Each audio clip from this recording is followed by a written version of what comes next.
எடப்பாடி பழனிசாமி முதலமைச்சர் ஆக்கிறதுக்காக நான் கட்சி நடத்துறேன்னு சொல்லிட்டு வீம்பா கேள்வி கேட்டவரை மீண்டும் டிடிவி தினகரனுக்கு திகார் பயம் காட்டியதன் காரணமாக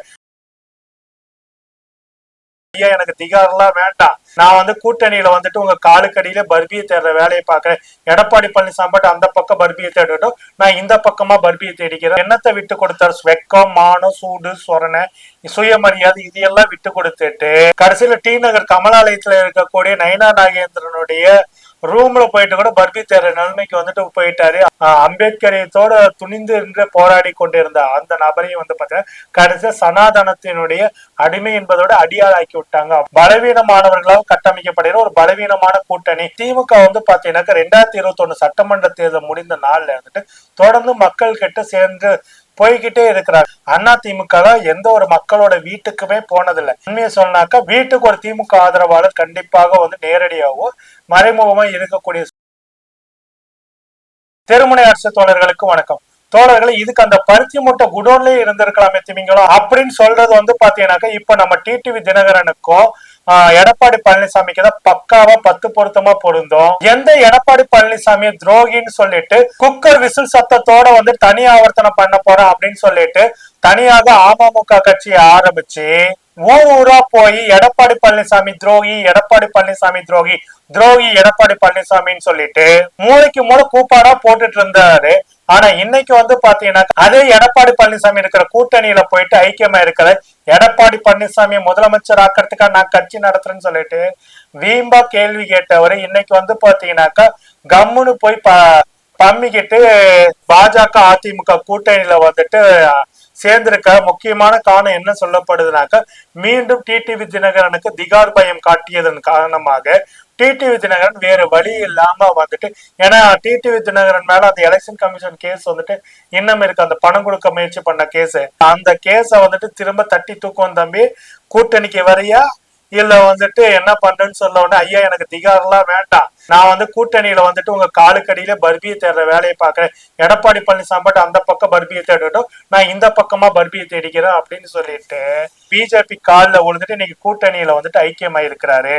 அவர் கூட்டணியில ஐக்கியமானது இதெல்லாம் நமக்கு ஒரு பெரிய பிரச்சனையே இல்லைங்க. ஆனா ஐக்கியமானதுக்கு அப்புறமேட்டு திகார் பிரச்சனையில இருந்து தப்பிக்கிறதுக்காக பிஜேபி ஆபீஸ்ல பர்பி தேடுறதுக்காக போன டிடிவி தினகரன் தன்னை பெரிய தியாகி மாதிரி நினைச்சுக்கிட்டு அவரா ஓவர் பில்டப் கொடுத்து பிரஸ்ல பேசுறாரு. பெரிய தியாகி மாதிரி விட்டு கொடுப்பதெல்லாம் கெட்டு போவதில்லை அப்படின்னு சொல்லிட்டு பேசிட்டு இருக்க. அவர் என்னத்தை விட்டு கொடுத்தாரு? வெக்கம், மானம், சூடு, சொரணை, சுயமரியாதை இதையெல்லாம் விட்டு கொடுத்துட்டு பிஜேபி ஆபீஸ்ல பர்பி தேடுறாரு அப்படின்னு தான் சொல்ல முடியும்.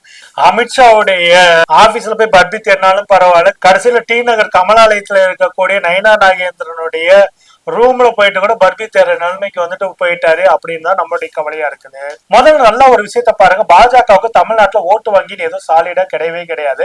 சும்மா பாத்தீங்கன்னாக்கா எங்க கட்சி வளர்ந்துச்சுன்னு சொல்லிட்டு ஊடகங்கள் மூலியமா ஒரு ஜூம்லா வேலையை காட்டி, அதாவது 15 லட்சம் ரூபாய் ஏங்க போடலன்னு சொன்னதுக்கு அமித்ஷா சொன்னாரு அதெல்லாம் தேர்தல் ஜூம்லான்னு சொல்லிட்டு அந்த மாதிரி ஜூம்லா ரிப்போர்ட்டை அமித்ஷாவுக்கே கொடுத்துட்டு அல்வா கொடுத்துட்டு இருந்ததா எல்முருகன், அண்ணாமலை மற்றும் நயனா நாகேந்திரன் கோஷ்டி. ஓகேங்களா, அதே போல பாத்தீங்கன்னா இப்பவும் அதே மாதிரிதான் வேலைகள் பண்ணிட்டு இருக்காங்க. அப்படிப்பட்ட அந்த பிஜேபி தன்னுடைய ஆக்டோபஸ் கரத்தை நீட்டிக்கிட்டு தமிழ்நாட்டுல இருக்கக்கூடிய முக்கியமாக இருக்கக்கூடிய கட்சிகளை சின்னாபனமாக்கணும் முயற்சி பண்ணாங்க. ஆனா அவங்களுடைய ஆக்டோபஸ் காரங்களுக்கு பாத்தீங்கன்னாக்கா இடதுசாரி சிந்தனையுள்ள பெரியாரியத்தை ஏற்றுக்கொண்டு அம்பேத்கரத்தை ஏற்றுக்கொண்டு இருக்கக்கூடிய இடதுசாரி சிந்தனையுடைய திமுகவையோ இல்ல விசிகாவையோ இல்ல இடதுசாரி கட்சிகளையோ தமிழ்நாட்டுல அவங்களை பாத்தீங்கன்னா எதுவும் பண்ண முடியாது. ஆனா சித்தாந்த ரீதியா பலவீனமாக இருக்கக்கூடிய அதிமுக பாத்தீங்கன்னாக்கா மிக தெளிவாக சல்லியா உடைச்சி சின்னாபின்னமாக்கி கிட்டத்தட்ட பாத்தீங்கன்னாக்கா ஒரு சாலையை எதுக்கிறது துப்புல நீங்க எல்லாம் ஆம்பளைங்களாடான்னு சொல்லி கேள்வி கேட்டு ஓபிஎஸ் பார்ப்பன குருமூர்த்தி மூலியமா தூண்டி விட்டு சசிகலாவுக்கு எதிராக தர்ம யுத்தத்தை தொடங்க வச்சு சசிகலாவையும் சிறைக்கு போனதுக்கு அப்புறமேட்டு இபிஎஸ் கூவத்தூர்ல முதல்வர் அமைச்சர் ஆக்கிறதுக்கான வேலையில் சேர்ந்து அந்த இபிஎஸ் வைத்து கொண்டே டிடிவி தினகரனை கட்சியை விட்டு காலி பண்ணி அந்த டிடிவி தினகரனை எலெக்ஷன் கமிஷனுக்கு வந்துட்டு லஞ்சம் கொடுக்கறதுக்கான முயற்சி பண்ண கேஸ்ல வந்துட்டு அவரை தூக்கி திகார்ல போட்டதுக்கு அப்புறமேட்டு ஆர்கே நகர் இடைத்தேர்தலில் விஜய் பாஸ்கர் வீட்டுல நடந்த ரெய்டுகளை வைத்து கொண்டு ஒட்டுமொத்தமா எடப்பாடி பழனிசாமி அன்கோ வந்துட்டு தங்களுடைய கைக்குள்ள வச்சுக்கிட்டு தமிழ்நாட்டுக்கு எதிராக அத்தனை திட்டங்களையும் செஞ்சாங்க. அப்படியே வந்து பாத்தீங்கன்னாக்கா டிடிவி தினகரன் வெளியே வந்ததுக்கு கூட அவர் தனியா ஒரு கட்சி ஆரம்பிக்க, அந்த கேப்ல வந்து பாத்தீங்கன்னாக்கா தீபா வச்சுக்கிட்டு அதிமுக சின்ன குடைச்சலை கொடுக்கற மாதிரி இது பண்ணி அவங்க தனியா கட்சி ஆரம்பிக்கணும்னு சொல்லிட்டு இது பண்ணி கடைசியில் அவங்களும் வந்து ஓபிஎஸும் சந்தித்து ஒன்றாக இணைந்து செயற்படுவது போல சீனை வந்து மீடியா ஹைப்பை ஏத்து மக்கள் பிரச்சனை திசை திருப்பின விஷயங்களை சொல்றேன். அதுக்கு அடுத்து வந்து பார்த்தா தீபாவுடைய புருஷன் அவர் தனியா கட்சி ஆரம்பிச்சு இந்த மாதிரி வேலைகள்லாம் செய்ய வச்சு கடைசியில வந்து பாத்தீங்கன்னாக்கா ஓபிஎஸ்சி இபிஎஸ்சி இந்த இவங்களா ஒண்ணு சேர்த்தாங்க. அதுக்கப்புறம் இவங்களாவே பிரிச்சு விட்டாங்க. பிரிச்சு விட்டதுக்கு அப்புறமேட்டு ரெட்டலையை முடக்குறாங்க, ரெட்டலையை கொடுத்தாங்க இபிஎஸ்க்கு. இப்படி ஏகப்பட்ட தகுதித்த வேலைகளை பண்ணிட்டு நடுவுல வந்துட்டு சசிகலா நான் தான் அதிமுகவுடைய பொதுச் செயலாளர்னு சொன்னாங்க. ஆனா அந்த கட்சியோட தலைமை அலுவலர் இருக்கக்கூடிய ராயப்பேட்டா பக்கம் கூட வந்து சசிகலாவால போக முடியாத சூழல் தான் இங்க இருக்குது. இது ஒரு பக்கம் அதிமுக. இன்னொரு பக்கம் அப்பம் பையனுக்குள்ளேயே வந்துட்டு பிரச்சனையை உண்டாக்கி பையனுக்குள்ள இருக்கக்கூடிய ஜாதிய வெறியை வந்துட்டு இன்னும் ஷார்ப்பாக்கி தூண்டி விட்டு கடைசியில வந்து அன்புமணியை வந்துட்டு ஐயா ராமதாஸுக்கு எதிராக டோட்டலா திருப்பி வந்துட்டு பாத்தீங்கன்னா பாட்டாளி மக்கள் கட்சி ரெண்டா உடைச்சாங்க. ஏற்கனவே வீரியமாக செயல்பட்டு கொண்டிருந்த அண்ணன் ஜான் பாண்டியன் போன்றவருடைய கட்சியை வந்துட்டு சின்னாபின்னமாக்கினாங்க. ஐயா கிருஷ்ணசாமி எல்லாம் பாத்தீங்கன்னாக்கா அம்பேத்கரியத்தோட துணிந்து என்று போராடி கொண்டிருந்த அந்த நபரையும் வந்து பாத்தீங்கன்னா கடைசியா சனாதனத்தினுடைய அடிமை என்பதோட அடியாளாக்கி விட்டாங்க அப்படின்னு தான் சொல்ல முடியும். இப்படி வந்து பாத்தீங்கன்னாக்கா பல பேர்த்தி, அதாவது சித்தாந்த தெளிவுல சித்தாந்தத்துல கொஞ்சம் தடுமாறினா கூட வந்து பாத்தீங்கன்னா தன்னோட ஆக்டோபஸ் கருத்து மூலியமா அவங்களை வளர்ச்சி போட்டு சின்ன பின்னமாக்குற வேலையை வந்து பண்ணாங்க. இதெல்லாம் நடந்தது. ஓகே, இதையெல்லாம் நடத்தி கொண்டு அதிமுக ஓட்டை வாங்கி கடைசி அதிமுக டிடிவி உங்களோட ஓட்டை வாங்கி 4 எம்எல்ஏக்களையும் பெற்றுட்டாங்க பிஜேபி. அதே மாதிரி நிலைமை வந்து 2026 வரும்னு நினைக்கிறாங்க. அது வருவதற்கான வாய்ப்பு இல்லை. அந்த மாதிரி சூழல்தான் வந்து பாத்தீங்கன்னாக்க எடப்பாடி பழனிசாமி முதல் கேண்டிடேட்டா தான் நான்லாம் இது பண்ண மாட்டேங்க, கூட்டணிக்குள்ளேயே வரமாட்டேன், நான் என் ரூட்டை பார்த்துட்டு போறேன்னு சொல்லிட்டு இருந்தாரு டிடிவி தினகரன். அதுக்கு அப்புறமேட்டு வந்து பாத்தீங்கன்னா எடப்பாடி பழனிசாமி சிஎம் ஆகிறதுக்காக நான் கட்சி நடத்துறேன், ஓகே முதல்வர் வேட்பாளர் யாருன்னு முதல்ல சொல்லுங்க அப்புறமேட்டு வரேன்னு சொல்லிட்டு ஏகப்பட்ட டிமாண்டா கொடுத்துட்டு இருந்தவரு கடைசியில வந்து பாத்தீங்கன்னாக்க இந்த ஜனவரி 28க்குள்ள வந்துட்டு தமிழ்நாட்டுல வந்து கூட்டணிகளை வந்துட்டு நீங்க சரி பண்ணி ஆகணும், இல்லைன்னா வந்து பாத்தீங்கன்னா ஏற்கனவே கூட்டணி இந்த அத்தனை பேர் கூட்டணிக்குள்ள திரும்ப வந்தாகணும், அதுக்கான வேலைகளை செய்யனாக்க என்னோட இன்னொரு மூஞ்ச காட்டு பார்க்க வேண்டி இருக்குன்னு சொல்லிட்டு ஒன்றிய பிரதமர் நரேந்திராவும் அமித்ஷாவும் தமிழ்நாட்டுல இருக்கக்கூடிய பாஜக சங்கிகளுக்கு வந்து மிகப்பெரிய டோஸ் கொடுக்க அவங்களும் பாத்தீங்கன்னாக்க என்னென்னமோ பண்ணி பார்த்தோம். டிடிவி தினகரன் மசியாத சூழல கடைசி ஆயுதமா மீண்டும் திகாரை அவருக்கு நினைவுபடுத்தி அந்த கேஸ் இன்னும் முடியல தம்பி, எங்க விட்டதான் பெண்டிங்ல இருக்குது, என்ன சொல்ற, மீண்டும் நாங்க தூசு தட்டுவோம் அப்படின்னு சொன்னதுக்கு அப்புறமேட்டு அவர் வந்து பாத்தீங்கன்னாக்க நீ பியூஷ் கோயலை சந்திச்சு நானும் பாஜக ஆபீஸ்ல வந்துட்டு பர்பி தேட ஆரம்பிக்கிறேங்கன்னு சொல்லிட்டு தேட ஆரம்பிக்கிறதுக்கான வேலைகளை வந்து பண்ணிட்டாரு. இதுல வந்து இன்னொரு விஷயம் அவர் என்ன சொன்னா, எனக்கு எடப்பாடிக்கும் பகையாளி சண்டையெல்லாம் கிடையாது, பங்காளி சண்டை தான் அப்படின்ற மாதிரி எல்லாம் அவர் பேசுவதெல்லாம் பாத்தீங்கன்னாக்க உண்மையிலேயே எடப்பாடி பழனிசாமி துரோகி பகையாளி அப்படின்னு சொன்னவரே நம்ம டிடிவி தான். அதே போல டிடிவி தினகரன் வந்து கிரிமினல்னு சொன்னவர் எடப்பாடி பழனிசாமி. இதெல்லாம் வெளிப்படையா இருக்கு. அம்மாவால் அடித்து விரட்டப்பட்டவர் டிடிவி தினகரன், கட்சியில இருந்து விரட்டப்பட்டவர் அம்மாவால் அப்படின்னு சொன்னவர் எடப்பாடி பழனிசாமி. கடைசியில வந்து பாத்தீங்கன்னா கூட்டணியில சேர்த்துக்கிட்டாங்க. அதாவது தனக்கு வந்துட்டு தமிழ்நாட்டுக்குள்ள ஓட் பேங்க்ன்றது ஒண்ணு இல்ல, இருந்தாலும் பாத்தீங்கன்னாக்கா மற்ற கட்சிகளோட ஓட் பேங்க் மூலமா நம்ம ஜெயிக்க முடியுன்றதுனாலதான் எந்த ஒரு சின்ன அதாவது வந்து பாத்தீங்கன்னா தமிழருவி மணியனோட அமைப்புல இருந்து கூட வந்துட்டு ஒரு ஓட்டு வந்து இதான்னு சொல்லிட்டு தமிழ் மாநில காங்கிரஸ் ஜி.கே. வாசனோட கட்சியோட தமிழருவி மணியனோட அமைப்பையும் முழுசா சேர்த்தி விட்டு அது வந்து மூலியமா பாத்தீங்கன்னா ஒரு ஓட்டாவது கிடைக்காதா, ஒரு தொகுதிக்கு ஒரு மாவட்டத்துக்கு ஒரு ஓட்டாவது கிடைக்காதா அப்படின்னு நிலைமையில வந்து பிஜேபி போயிட்டு கூட்டணி கட்சியோட முதுகலை தான் வந்துட்டு அவங்க வந்துட்டு 4 எம்எல்ஏக்களை பெறாங்க.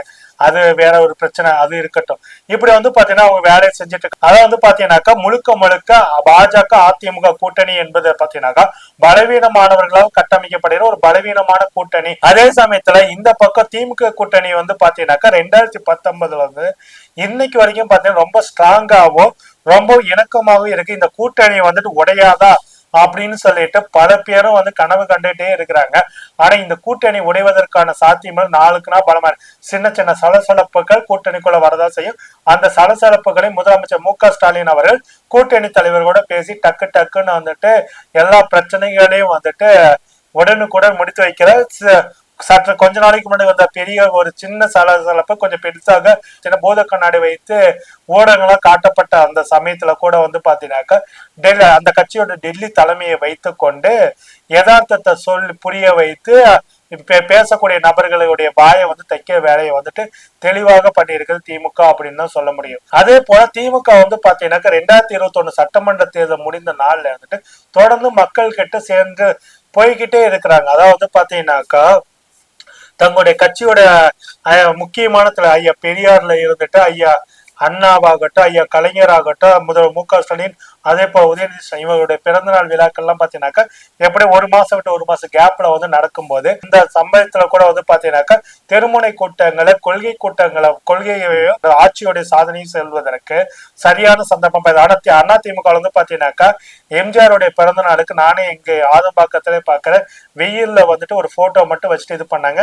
அது சம்பந்தமா ஒரு கூட்டம் கூட இந்த பக்கம் நடத்த கிடையாது. அந்த போட்டோ மட்டும் அனாதையா இருந்தது. ஜெயலலிதாவுடைய நிலைமை அடுத்த பிப்ரவரி 24 வரப்போகுது. அப்ப பார்த்தா இந்த வருஷம் வந்துட்டு கொஞ்சம் ஒரு நாள் வந்துட்டு இவங்க கொண்டாடலாம், அதுக்கப்புறமேட்டு இது பண்ண மாட்டாங்க. ஓகே, ஏன்னா இதுக்கு முன்னாடி வந்து பாத்தீங்கன்னா எந்த ஒரு வருஷமும் ஜெயலலிதா பிறந்தநாள வந்துட்டு ஆனா திமுக அப்படி இல்லை. ஒரு தலைவருடைய பிறந்தநாள் வந்துட்டு வருது அப்படின்னாக்கா அந்த மாசம் முழுக்கவுமே அது சம்பந்தப்பட்ட நிகழ்ச்சிகள் இது பண்ணி அந்த தலைவர் செய்த சாதனைகளை சொல்லுவாங்க. திமுக செய்த சாதனை செய்வாங்க. இப்போ ஆட்சியில நடத்த சாதனையெல்லாம் சொல்லி மக்கள்கிட்ட தொடர்ந்து பேசிட்டே இருந்தாங்க. அது மட்டும் இல்லாம அவங்களோட திட்டங்களை வந்து வீட்டுக்கு வீடாவே கொண்டு போய் சேர்க்கிற எல்லா வேலைகளையும் வந்து செய்யறாங்க.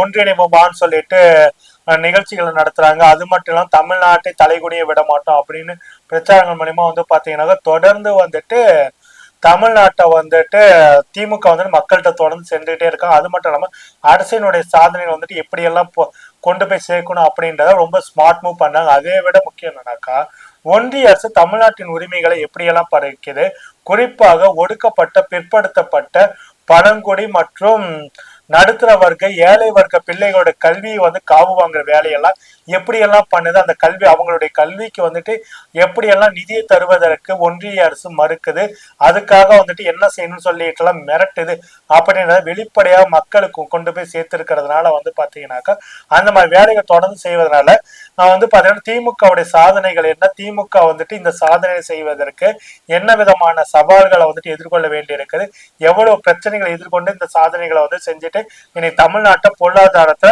முதன்மை மாநிலமா கொண்டு வந்திருக்காங்க அப்படின்றதுல சாமானிய மக்களுக்கே தெரியுது. ஆனா தமிழ்நாட்டுல வேற எந்த கட்சியுமே வெளிப்படையா சொன்னாக்கா அதிமுக எந்த ஒரு மக்களோட வீட்டுக்குமே போனதில்லை.